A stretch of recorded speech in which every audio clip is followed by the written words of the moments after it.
So let's jump straight into this video here at Volatility 7 Zones. I hope you guys understand all of the previous videos that I've been covering with you guys, and I hope you guys take notes.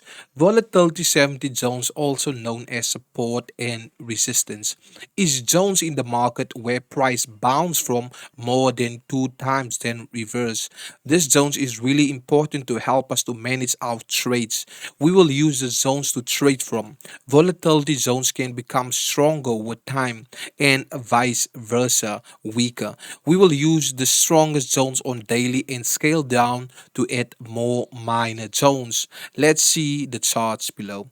So volatility zones, guys, like I mentioned, is basically the same as support and resistance, right? We gonna only trade from our volatility zones. We're not gonna trade in a world where there's nothing is going on, but we're only gonna trade from these zones. So let's just look at a few examples. It's zones. So what you guys could have seen right here at the volatility zones, right? Price run to the upside right here, create an area, right? Once this area got respected again, we created the volatility zone. So you guys can see price come back to the downside.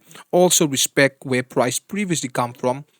So there we have a confirmed volatility zone. Price bounce from it again. So once we see price respect this zone here again, we can expect for price to come down again. So here we can expect for price to continue up again, but price didn't. But price started to break out of this previous zone. So now we know in the future this zone is going to be a strong volatility zone. Reason for that is price did bounce from it two times, actually three times. One, two, three. So we have three touches. So in the future, this zone, we must keep in mind this is going to be the area where price can most likely bounce from. So we can see price come down, almost come to this area, but the best trading opportunity is when price bounce here, create our first region, then price continue to the upside. Now this zone is the zone where we will most likely try to take the market to the downside again. Reason why? Because why, this was our previous zone that we marked off. So here we can see we have two touches on this zone right here,